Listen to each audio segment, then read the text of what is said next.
guys to another video. In today's video I'm just kind of ranking all of the newest releases of the year 2024. As you guys know, there's been so many new releases to the point where I don't think many of us can kind of keep up with the amount of new releases that are out there. So I've kind of like ranked all of the fragrances that I've tried this year. Obviously there will be some that I would have missed out or that I would have forgotten because of the amount of new releases out there, and I'm ranking it from the worst to the very best, so I really do hope that you guys enjoy.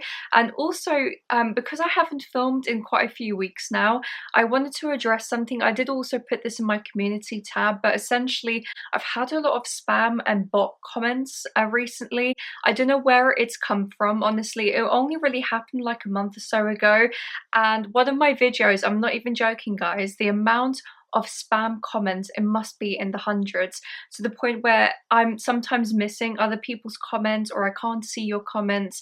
So I'm really sorry in case if I've deleted yours by accident, or in case if I haven't replied to you by accident. But anyway, I really hope that you enjoy this video. Please give it a like, thumbs up, all of that jazz down below. And if you have a top 10 list, for example, of the newest fragrance releases of 2024, let us know down in the comments down below. I'm really kind of intrigued, and we'll just jump straight into it. So the first fragrance that I have, unfortunately I don't have a sample of it, but I did try it in Harvey Nicks in Leeds, and that's when I did my vlog. It must have been at least like a few months ago, so if you haven't watched that one, definitely give that a watch. And it is Mystic Bliss from Goldfield and Banks. Now I think this one got a lot of hype on social media when it first launched, and honestly I wasn't really that blown away by it, hence why it's on the bottom of the list. And I did actually get to try it literally I think the week that it launched in Harvey Nicks, and it was an exclusive for that specific department store. And the thing that I found a bit interesting about it is, so the opening, to me it smelled quite minty, fresh, a little bit more on the green and aromatic side, and I did like the slight sweetness coming from the fig. But then what really disappointed me is then towards the end it became quite leathery, but in the way that I don't really like it. It almost had a very similar dry down to Queen of Silk from Creed, and that was another disappointment that I didn't really love on my skin. Or to be fair, on my partner's skin it didn't smell that bad, but it just didn't work on both of us. But that dry down, I found it a little bit screechy, a little bit scratchy. It just didn't really blow me away. The beginning I did really enjoy, but then as it started to dry down I just wasn't a massive fan. Mystic Bliss is number 14 on the list. So the next fragrance that I have is from Chanel, and again it was literally in that same vlog that I got to try this newest release. It's called Comete, and I did really enjoy it. I thought it was like a fresher take on Iris, and a lot of the Chanel fragrances, they're a bit of a hit and miss for me. I really love Le Lion, Sycamore for example. Don't mind Coromandel as well. I think that's a really beautiful fragrance. Unfortunately some of them can kind of go a little bit too vintage for me. You know, for example, Patchouli can be a hit or miss for me. Sometimes I really love it, sometimes I don't as much. And aldehydes as well. The Chanel fragrances have either a mix of aldehydes or patchouli, which, so you can understand my predicament. But with the Comete fragrance, I thought it was really beautiful, and I don't really hear that many men talk about it, but honestly I think it would smell absolutely wonderful. I've talked about it before in the past, but I think Iris on men smells wonderful. It almost can go into that leathery, buttery kind of realm. So in the beginning of this fragrance you have cherry blossom, some aldehydes, and then goes into that iris musky type of base. But what I really enjoy is that the aldehydes don't go into that very weird metallic-y type of realm that sometimes they can go into. It just really brightens the fragrance, almost makes it smell a little bit soapy, but without it going into that vintage realm. I don't really pick up a lot of cherry blossom, to be honest. I think what really screams and shouts in this fragrance is the freshness of the aldehydes and the smooth, almost leatheriness of the iris. So if you're into maybe a fresher take on an iris floral fragrance for a guy, then I think you'd really enjoy this. So on number 13 we have Comete from Chanel. Now moving on to number 12, we have Black Lacquer from Tom Ford. Unfortunately I've given away my sample, but I did really enjoy it. You know, I'll be honest, in comparison to maybe the other Tom Fords, I felt like they actually tried to go out of their way to be, again, a little bit more creative, a little bit more out there. And with this specific fragrance you have a vinyl note, which is quite cool. some ink in the top, as well as some incense and some other floral aspects to this fragrance, maybe even some oud in the base. But what I really loved about this, it is a heavy incense fragrance, and definitely, like, if you're in a crowded kind of area, you would definitely stand out from the crowd. The reason why it's quite low on my list is because first of all, it is quite expensive, and second of all, I don't think it's really appropriate for every single, you know, day of the year, especially in the spring and summer. I think it might be a little bit overwhelming. Having said that, I did really like it. I thought as an incense fragrance, I thought it was really lovely, slightly woody, again slightly plasticky with that vinyl note. So in number 12 spot, we have Black Lacquer from Tom Ford. Now moving on to something a little bit more boozy, we have the Dandy from Pelagos, and I spoke about this in one of my last videos, but I do actually think it's quite a nice boozy take. Apparently it's meant to smell like whiskey, but I think I said in my last video that almost smells closer to rum as opposed to whiskey. There is a little bit of a fruity aspect in the beginning, so it has some raspberry and some other like red fruits in it. That's why I said I don't really think it resembles whiskey as closely as what they kind of were expecting in this fragrance. I think Juniper Sling, for example, to me smells more like gin than this one smells like whiskey. I quite like a bit of booziness in my fragrances, especially on guys. I think it adds like another layer and element to a fragrance. So yeah, if you've never tried it before, definitely give it a go. So in my 11th spot, I have the Dandy from Pelagos. Now moving on to my top 10, I have one that caused so much aggro in the video that I did, and honestly I found it hilarious because I thought to myself, I understand why people feel this way, because there are, you know, some influencers out there, they don't always give the most honest opinion about fragrances, but for me, I mean, I don't literally get anything out of it. I've always been as honest as I possibly can, especially when it comes to men's fragrances, because obviously I understand women's fragrances far more than men's. Having said that though, I would never just say something for the sake of saying. Anyway, I understand why people felt that way, but this is Arezzo from Norton & Wilson. So Dan did send me this bottle. There was no obligation for me to do a review, but I wanted to try it anyway. I'm a curious person, and I did say, you know, I'd be as honest as possible. So I think that this is a really fantastic fragrance. It is in my top 10 because I thought for the price versus the quality and kind of like the craftsmanship behind it, to me it kind of pulls from different aspects of other fragrances out there. It has a bit of booziness, it has a little bit of an oud woodiness, especially for the price as well, with it having a 20% oil concentration. I think that says it all for me. So anyway, I just thought that was really funny. I really appreciate everything that you guys say, by the way, but you know, there's nothing for me to gain out of it. I'm just as honest as I possibly can. So definitely, if you've never given it a go, please try Arezzo from Norton & Wilson. Now moving on to the house of Fragrance de Bois, I have a fragrance here which I thought might lean a little bit more feminine, but I was actually quite shocked at the amount of gents that really love this fragrance, so that's why maybe it's a little bit lower on my list.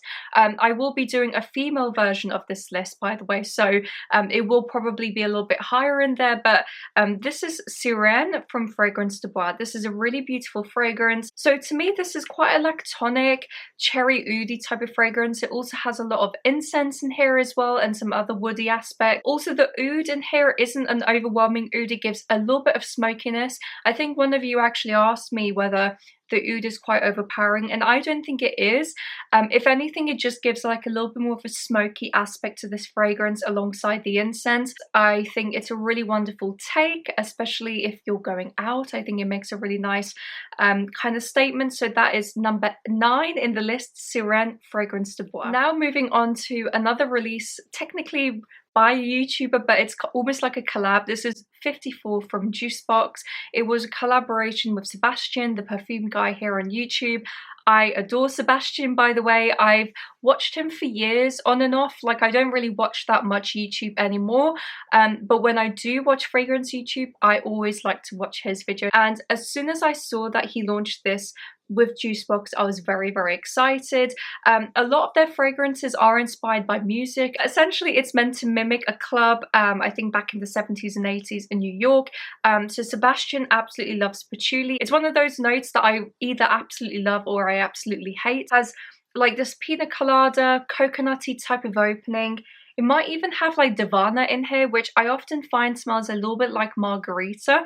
And then towards the base, to me, it's a very simple, sweet, chocolatey type of patchouli. I wouldn't really go as far as saying it's gourmand. It has gourmand aspects to it, but I would say it's leaning more on the woody side. If you've never tried this before, definitely give it a go, and that's why it's number 8 in my spot. So that is 54 from Juicebox. So the next fragrance that I have in spot, which spot are we in? Number 7, is from Xerjoff, and it's Levar De Sole, or Del Sole.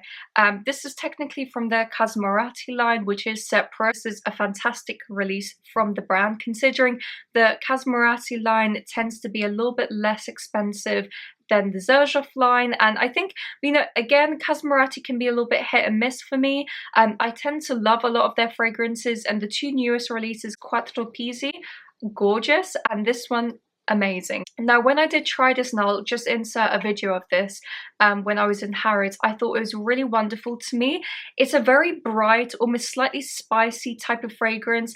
I definitely get a lot of fruitiness in here, and when I spoke with the gentleman who was helping me, the way I described it was smelling like a fruity cocktail with a little bit of spice. It's almost like you've added some chili or some pepper in this like fruity mocktail or cocktail that you've made, and I think it's a really great take, especially in the summer if you do want to smell a little bit more refreshing and a little bit fruitier. I know a lot of gents out there really like fruity fragrances, my partner being one of them. So if you've never tried it before, definitely give it a go. So that's Levar De Sole from Casmarati. Now moving on to something a little bit boozier, we have Old Fashioned from Kilian. Now I know for a fact that this got a lot of love over social media for the past year. I think it launched maybe like mid of this year, and I thought it was a really great launch from Kilian. With Kilian having that boozy kind of aspect within their history, so of course they would do a fantastic option for this. And I thought, in terms of all of the boozy fragrances that I've tried as of this year and even last year, this is probably one of the most realistic out of them. So this is meant to smell like whiskey. It has a really dry sweetness to it, and I think this is more realistic as opposed to the Dandy from Penhaligon's. The opening is 100% the best part. Towards the mid and the base, it kind of loses its booziness a little bit, which I was a little bit disappointed by. But nonetheless, if you are going out, if you're going clubbing, or if you're going to a really nice bar, I think this smells great without you smelling like a literal alcoholic. If you've never given it a go, number 6, we have Old Fashioned from Kilian. Now moving on to something which I think was initially meant to be a feminine release, but I think it smells amazing on guys as well. So this is Barenia from Hermes. It is a very heavy citrus leaning type of fragrance. So in the top you have Miracle Berry, Bergamot, White Ginger Lily, Patchouli, Akigala Wood, and Oak. And I've noticed Akigala Wood has become more and more popular as far as woody notes go. The patchouli in here is very present, but again, doesn't go into that really weird mossy type of patchouli. It does definitely give a lot of greenness to this fragrance. This is a wonderful fragrance. I know it might have not gotten as much love as I think I was expecting for it to, but as a fragrance and as a designer fragrance, you can get this for a really great deal. And I think as a unisex fragrance as well, you can definitely pull this off if you like something a little bit fresher. So that is Barenia from Hermes. The next fragrance that I have is Eau D'ombre Leather from Tom Ford. Now unfortunately I don't have the sample on me, but I've tried this fragrance and I think it's a really wonderful addition from Tom Ford. Now I don't really mind flankers. I know there's a lot of debates around flankers. In general, I think it's like a money-making machine, honestly. But if it smells quite different to the original, sometimes they can be their own fragrances in of themselves. And I think that's what's happened in this scenario. It has a little bit of a smoother suede type of leather going on. And typically anything that has ginger in it is a big love for me. I think ginger gives another level to a fragrance. It almost adds like a little bit of fizziness to it. Any type of ginger note, it really tends to do very well in fragrances, especially for men. So you have the ginger, you have the cardamom, but it's not an overwhelming spice. And what I absolutely love is the suede leather is then paired with vanilla. And as a designer fragrance goes, I think this is a really great release. So that's why it's a little bit higher in my list, because I think it's done amazingly well considering it is a flanker. So yeah, if you guys have never tried Eau D'ombre Leather, definitely give this one a go. Now moving on to our top 3. This is always the most exciting part for me. In third place we have Pelagos from Decita. Now this one might be a bit of a surprise for some of you because it is a niche type of house. Wow, I was blown away by this fragrance. Pelagos is to me a really lovely aromatic leather type of fragrance, and the leather in here is definitely coming from the iris, and this is what I said earlier in the video. I think iris, especially on guys, does so well, but there's a lot of other aspects in here that's going on. So you have a lot of aromatic notes, so you have pine, moss, juniper berries, which definitely goes more masculine in my opinion. And then the leather in here is smooth, it's buttery, it almost adds like a little bit of a dark ashy type of element to this fragrance.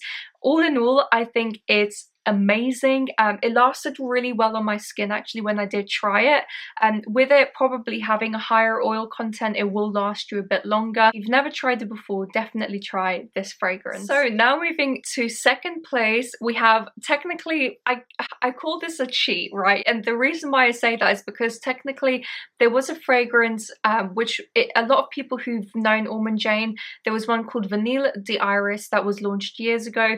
This is a revival of that fragrance, so it's technically new this year, but technically kind of not new. So this is Vanille Des Afriques from Ormond Jane. Wow, I've talked about this fragrance so many times. It's literally stopped people when I'm out in public. It really has that type of aura and effect around it, and particularly on men who don't really enjoy gourmand fragrances, because I tend to find a lot of the newest releases this year have been very gourmand, sweet scented, right? And with this one, it does have vanilla, so it has vanilla bourbon, it has Madagascar vanilla as well in here, but with the iris and with the carrot seeds and some other woody aspects to it, I think it's a really, really classy fragrance.